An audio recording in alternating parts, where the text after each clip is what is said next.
함께 주기도문 하시면서 월요일 새벽 기도로 나아가겠습니다. 하늘에 계신 우리의 아버지, 아버지의 이름을 거룩하게 하시며 아버지의 나라가 오게 하시며 아버지의 뜻이 하늘에서와 같이 땅에서도 이루어지게 하소서. 오늘 우리에게 일용할 양식을 주시고 우리가 우리에게 잘못한 사람을 용서하여 준 것 같이 우리 죄를 용서하여 주시고 우리를 시험에 빠지지 않게 하시고 악에서 구하소서. 나라와 권능과 영광이 영원히 아버지의 것입니다. 아멘. 찬송가 455장 주님의 마음을 본받는 자 함께 찬양하겠습니다.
오늘 함께 나눌 말씀은 고린도전서 10장 23절에서 33절까지의 말씀입니다.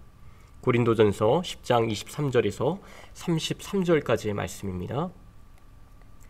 모든 것이 가하나 모든 것이 유익한 것은 아니요 모든 것이 가하나 모든 것이 덕을 세우는 것은 아니니 누구든지 자기의 유익을 구하지 말고 남의 유익을 구하라. 물을 시장에서 파는 것은 양심을 위하여 묻지 말고 먹으라.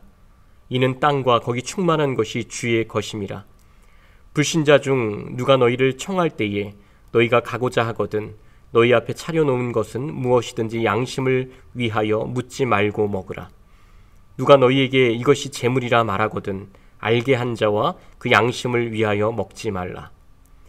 내가 말한 양심은 너희의 것이 아니요 남의 것이니 어찌하여 내 자유가 남의 양심으로 말미암아 판단을 받으리요.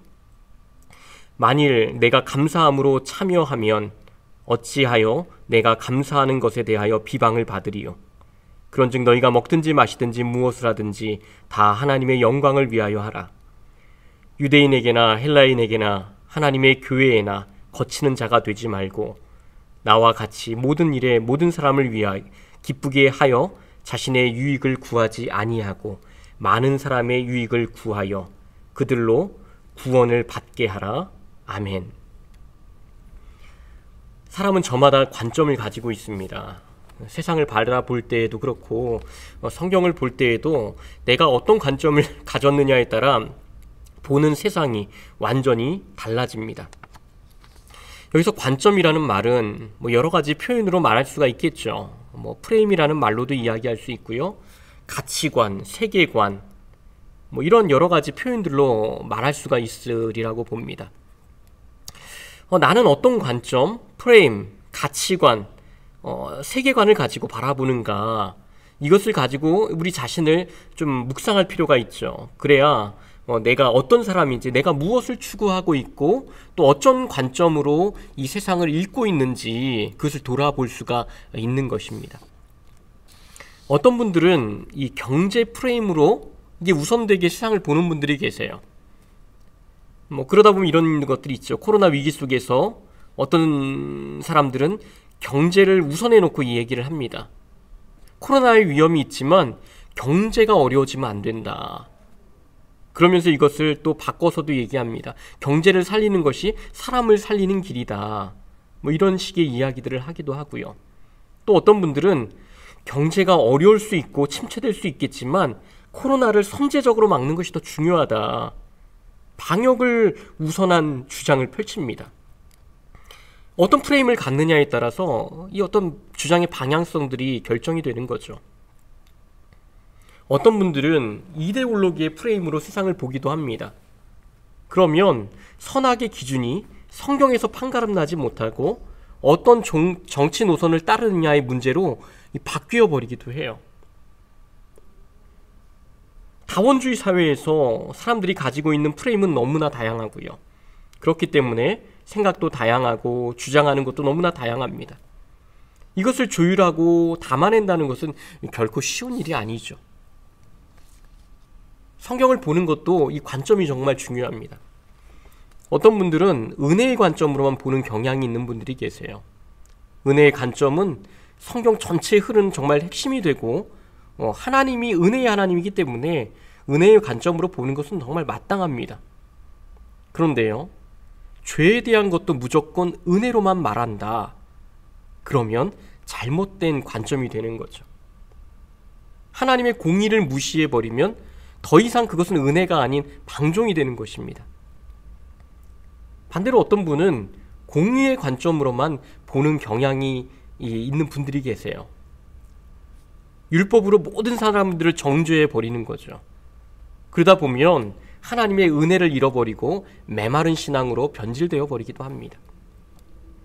성경을 바로 보고 세상을 바로 본다는 것은 이러한 프레임, 관점을 우리가 폭넓게 사고할 수 있는 훈련이 필요한 겁니다.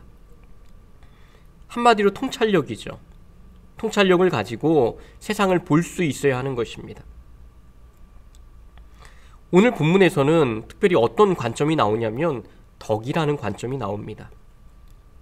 앞서 말한 하나님의 은혜와 공의가 큰 프레임이라면 이 덕이라는 가치는요, 실제적인 우리의 삶에 맞닿아 있는 실제적인 이 가치 기준이 된다고 볼 수가 있습니다. 23절과 24절을 보실까요? 모든 것이 가하나 모든 것이 유익한 것은 아니요 모든 것이 가하나 모든 것이 덕을 세우는 것은 아니니 누구든지 자기의 유익을 구하지 말고 남의 유익을 구하라. 이것은 공의와 은혜라는 두 차원을 아우르는 관점이라고 봅니다. 내가 할 수 있는 게 있어요. 이 죄가 아닙니다.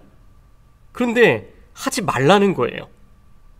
그 이유는 덕을 세우기 위해서입니다. 본문에는 우상에게 바쳐졌던 재물의 문제를 가지고 그 원리를 이야기하죠. 그 당시 시장에서 파는 거의 대부분의 고기는 우상들에게 바쳐졌던 고기들입니다.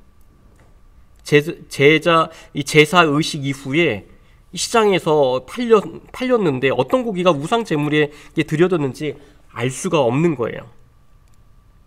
한번 물어볼까요? 이 음식을 먹어도 됩니까? 먹지 말아야 합니까? 우상 제물을 먹는 일을 가지고 사람들은 저마다의 관점으로 해석을 하기 시작한 거예요. 믿음이 연약한 사람들, 말씀의 지식이 없는 사람들은 양심의 거리낌이 있었죠. 그래서 우상 제물을 먹는 것에 반대를 했습니다. 하지만 말씀의 지식이 있는 사람들은 우상 제물을 먹는 일에 양심의 거리낌이 없었어요. 이것을 먹어도 죄가 아니라는 것을 알았습니다. 고린도전서 8장에 보면 바울은 모든 것이 하나님께로부터 왔기 때문에 우상에게 바쳐졌던 음식도 자유함을 가지고 먹을 수 있다라고 했죠. 전혀 문제가 되지 않습니다. 그러나 그 일로 누군가 실족한다면 먹지 말라는 거예요. 믿음이 연약한 형제가 그 일로 약한 양심에 상하게 되면 죄가 아닌 것이 죄가 된다는 거죠. 덕의 문제입니다. 모든 것이 가하나 모든 것이 유익한 것은 아니요. 모든 것이 가하나 모든 것이 덕을 세우는 것은 아니니. 지금 한국교회가 바라봐야 할 관점이 바로 이 관점이라고 확신합니다. 지금 한국교회는 코로나의 문제 앞에서 많은 관점을 가지고 이야기를 하죠. 이것이 옳다, 저것이 옳다. 수많은 이 프레임을 가지고 이야기를 하고 있습니다. 물론 긍정적인 요소가 있고 부정적인 요소도 있죠. 그러나 제가 묻고 싶은 것은 그것이 과연 덕스러움과 이 덕의 관점에서 이야기를 해야 한다는 겁니다. 지금 상황을 보면 명확한 진리의 문제가 아닌 것들이 너무나 많습니다. 한 번은 제가 TV 토론을 보는데요. 선제적 방역이 우선되어야 한다. 이렇게 말을 합니다. 또 한쪽에서는 서민 경제를 막아버리면 앞으로 장기적으로 회복이 어려워질 수 있다. 서민들이 경제적 어려움에 빠질 수 있다. 그러면서 이 두 관점에서 이야기하는 것을 듣는데 솔직히 답이 없더라고요. 정말 한 치 앞을 예측하기 힘든 상황입니다. 어떤 것을 선택해도 확실한 것이 없는 결정 아닌가요? 이런 일들은 우리 주변에 너무나 많습니다. 교회에서도 어떤 일을 결정해야 함에 있어 정확한 답이 없는 일들이 얼마나 많습니까? 최근 이 예배 속에서도 비대면 온라인 예배를 놓고 얼마나 많은 논쟁들이 있었습니까? 어떤 것이 정답이라고 자신 있게 말할 수가 있나요? 차라리 우리가 이 풀무불 앞에서 금신상 앞에 절해라 하면 답을 정확히 우리가 알 수 있잖아요. 그런데 이런 문제는 답을 알면 참 좋겠는데 답을 모르니까 더 어려운 문제인 겁니다. 이런 때에 우리가 답을 낼 수 있다면 답을 내겠지만 답을 내기 위해 답을 내는 것보다 교회가 어떻게 하면 덕을 세울 수 있을까 여기에 더 집중하는 것이 옳지 않겠습니까? 그럼 마지막으로 덕의 중심은 무엇일까요? 24절을 보세요. 누구든지 자기의 유익을 구하지 말고 남의 유익을 구하라. 33절도 보겠습니다. 나와 같이 모든 일에 모든 사람을 기쁘게 하여 자신의 유익을 구하지 아니하고 많은 사람의 유익을 구하여 그들로 구원을 받게 하라. 나의 유익이 아니라 다른 사람의 유익을 구하는 것이 덕을 세우는 것입니다. 이타적인 삶이죠. 십자가의 삶이고요. 예수님의 삶이었습니다. 교회는 덕스러워야 합니다. 덕스러워야 구원의 사역을 감당할 수 있는 것이지 교회가 덕스러움을 잃어버린다면 어떻게 될까요? 맛을 잃은 소금 아니겠습니까? 교회와 우리 신앙에 있어 덕이라는 관점이 얼마나 중요한지 모릅니다. 바라는 것은요, 오늘 말씀을 통해서 이 덕이라는 관점을 우리 마음에 새기고 덕을 세워가는 저와 여러분 그리고 교회가 되기를 주님의 이름으로 축원합니다. 우리 함께 기도하며 나아가겠습니다. 우리 먼저는 덕이라는 관점으로 바라볼 수 있는 눈을 열어서 덕을 세워가는 한국교회와 성도가 되기를 위해 기도해 주시기 바랍니다. 두 번째는 담임 목사님에게 지혜와 능력을 주셔서 사역을 통해 화평교회와 성도들의 믿음을 더욱 든든히 서가게 할 수 있도록 담임 목사님을 위해서 특별히 기도해 주시고요. 마지막 하반기 사역들이 이제 9월 시작됩니다. 코로나 속에서도 교회가 지혜롭게 그 사역들을 이루어가게 해달라고 여러분 함께 기도해 주시고 가지고 나온 기도의 제목들 하나님 앞에 올려드리며 나아가도록 하겠습니다. 기도하시겠습니다.